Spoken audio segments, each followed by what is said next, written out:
guys, it's Jessie and welcome back to my channel. So in today's video I'm going to be sharing with you all of my palettes that have pan in them. So if you follow my channel, you know I'm very into panning eyeshadows. I do a pan those eyeshadow series on my channel and I have a pan that palette, and I'm constantly talking about using up and getting your money's worth out of your makeup as well as just panning stuff. So I thought I would show you every single one of my palettes with pan. I think this was a requested video, I'm pretty sure, so leave any other suggestions you want in the comments and I will get around to them eventually. But I have, let me just count, I have 15 palettes technically to show you. 2 of them are singles palettes, so I don't know if you would count that. I have 40 palettes in my collection, including the 2 singles palettes. So this is just under half, so unfortunately not loads of pan, but I will just go through and show you everything. This will be in no particular order. I've just got all the palettes in front of me, so I will just show them. So the first one we have is my ABH Riviera palette. I got this about a year and a half ago and I have 4 pans in here now. So I think I'm also pretty close on sales as well. Little exciting announcement, this is going to be one of my pan that palettes for next year. I've decided I think I can pretty easily use a lot of these shades, and plus it will encourage me to kind of just use a little bit more colour, which I'm always looking to do. So sales has got a big dip obviously, but for the pan specifically we have Estate, Yacht, Coastline and Monte Carlo. So Estate, Yacht and Coastline were all very natural pans. I hit them all before I even did my pan those eyeshadows. I did a look with like Estate as a transition, Coastline in the crease and Yacht on the lid constantly for about like 2 months. For some reason I just really love that look. This was my first ABH palette, so I was really kind of first time getting into like really good shimmer formula, I think, in my opinion. So yeah, I used this one loads and this one was in my pan those eyeshadows, so I was able to hit pan on it through that. But yeah, really happy seeing this palette so loved, and I'm really excited to work on it next year. The shade Cabana is gorgeous. I don't understand how I don't have more progress. It's a gorgeous kind of like greeny, dirty, mustardy yellow, and it pairs nicely with Inheritance. Loads of shades in here are really, really gorgeous, so I'm really excited to play with that one more. Then we have the Colourpop Garden Variety palette. I just have 1 pan in here. It's in the shade Herbivore. This took like 50 uses or something. It was ridiculously long to hit pan in there, but I did eventually. This was in my pan those eyeshadows. I just used this as a lid setting shade to hit that one, but unfortunately the rest of this palette is a little bit untouched altogether. Then we have the Be Obsessed With palette by Makeup Obsession. Another spoiler, little announcement, this is going to be my second pan that palette. We have a lot of pan in here already, and so next year I'm going to try and use this up completely. So the shades, you can't really read it on here, Essential, Must, Fan and Drive were all used up organically. So the ones with the big pans here, they were all used up super organically. Used this one loads. This was one of my first initial palettes that I got. This was like maybe the 4th palette in my collection altogether, so I got a lot of use out of this one. And this one I hit in my A to Z project pan, so now we've got a baby pan in here. 5 out of the 10 eyeshadow palettes in here now actually have pan, which is super exciting, so halfway to panning this full one. So yeah, excited to get some more use out of this one because this was only £6 and it's really good quality, so I would recommend it if you're looking for a cheap drugstore palette. Then we have the LA Splash eyeshadow palette. I got this in a glossy box, and I do just have 1 pan in here in the bottom corner. This is just the black shade Onyx. It's a really gorgeous, really, really pigmented black. Had it in my pan as eyeshadows for a while and was using it to tightline. So I like to bring this palette traveling with me because I feel like the top 4 shades all fulfill all my needs really that I need. I can bring a single shadow along with it and use this one in the crease, this one in the brows, this one's a transition, this to set my lid, and then a single shadow on the lid, and it works perfectly. So this is like my perfect travel palette, plus the shimmers in here are really nice too. So I really like to bring this one traveling because I don't like absolutely adore it, so if I lost it I wouldn't be devastated. Then we have the Colourpop Miss Bliss palette. This is my first Colourpop palette and I actually really enjoyed this packaging. The plastic, I think it's really nice, but this is what the palette looks like here. We had these 2 shades in my pan those eyeshadows earlier in the year, shade Intuitive and Loves It. These were not super difficult to hit pan on. They're pretty light shades, so I used quite a lot of them. The shimmers in here are quite nice as well, just Colourpop general quality. I do think I could hit a lot of pan in this palette. I actually don't think I've opened this palette in ages. I just haven't really reached for it, so I definitely want to reach for it a little bit more.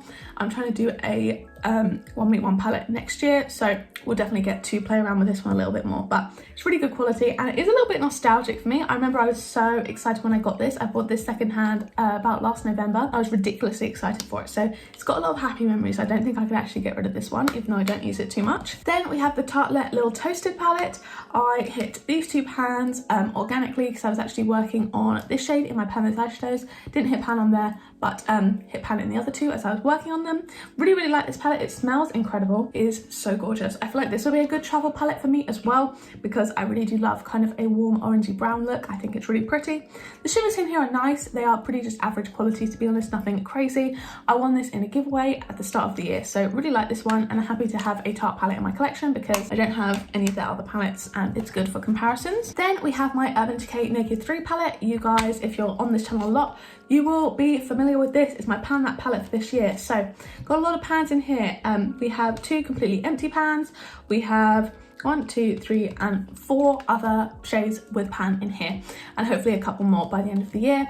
So yeah, I hit all of these pans pretty organically just through kind of focusing on them and just using them normally. I really enjoy this palette. It's not my exact cup of tea now for shades I'd use, but if I can pick them out individually, I really like using them alongside other things. I don't think I'd get a whole look with this palette, but it's really nice either way. Quality is always good, and I haven't found that it's got too bad, even though I've had this for like 4 or 5 years or so. Then we have the Beauty Bay Sunset Horizons palette.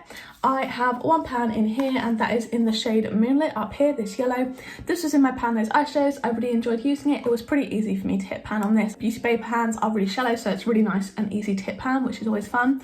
I'm using the shade Shell at the moment to set my eyes every day. I don't know if you can see there is a dip in there now, so I think I will have a pan in that one very soon as well. So yeah, love using Beauty Bay shades because you know you're going to hit pan, which is always fun. Then we have the Nikki Tutorials X Beauty Bay palette, and I have a few pans in here.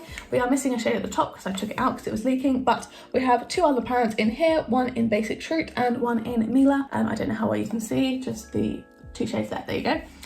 They were both, I believe, in my pan those eyeshadows, and I hit them very easily because, as I mentioned before, these shades are really shallow, so that's always fun. Then I've got my 2 singles palettes. So in this first one, no kind of order in particular, I have these 2 pans and this one here. These 3 are my pan that palette, so I've got pans in those. That one's a highlighter, but still a pan in there. And then this black also has a pan. I don't know if you can see, there you go, there's a pan. Yeah, so lots of pan in here. I do think I could very easily hit pan in this cream shade as well. Don't know if you can see, there's a massive dip in there. So yeah, pans in that one. Then this singles palette has 3 pans as well. We've got the shade Ivy from that Beauty Bay palette that I told you I depotted, and the shade Flashback, 4 pans. This purple here has pan as well, and the shade up here, Mary, has pan. So yeah, loads of pans in my singles. Then we have my Beauty Bay Golden Age palette. I have 1 pan in here in the shade Precious. I was just using this as a lid setting shade outside of any of my projects, and it did hit pan in there, which is always a good one. Again, that was pretty easy. That took about a week of using it to set my lids. Then we have my ABH Riviera palette, and I have 1 pan in here. This is just in the shade Dragon. So this was in my pan those eyeshadows, and it was a really gorgeous gold color. I really loved using it, and I was able to hit pan on that, so that's always fun. Then penultimately we have my Naked Urban Decay Cherry palette. That's not the right order. Urban Decay Naked Cherry palette, and I actually have 3 pans in here. So these first 2 were in here organically. This was like my 3rd eyeshadow palette, 4th eyeshadow palette that I ever had, so I hit those 2 pans. I was using them almost every day in my crease, and then this one I hit more recently, was also using that as a lid setting shade. This is in my HZ project pan, so was able to hit that in there, and yeah, really happy to have some more progress in this one. Urban Decay shades are notoriously hard to hit pan on. I don't know if you can see how deep they are. They're like ridiculously deep and super hard pressed, so really happy to have 3 shades in here. I was debating putting this in as a pan that palette for next year, but I thought it's just gonna be so difficult, so I'd give myself an easy year, and then maybe in 2023 I will pan this one. And then lastly, out of all my palettes with pan, I have the Carly Bybel palette from ABH. So I have 1 little pan in here, and that is just in the shade Bear. This was in my pan those eyeshadows.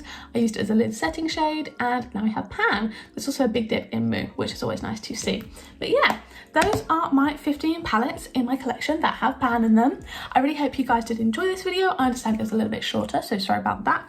But I didn't really have a lot to say. I just wanted to show you the pans. So yeah, these are all my palettes with pan. So yeah, thank you guys so much for watching this video. If you liked it, don't forget to give it a like down below. You can hit subscribe, turn the bell to join our little club. Make sure you turn on all your notifications, and then you'll be notified every single time that I post a new video. If you want to watch one of my other videos, there'll be 2 on the screen now to pick from, as well as a load linked up in the cards from earlier. So yeah, thank you guys so much for watching, and I will see you in the next one.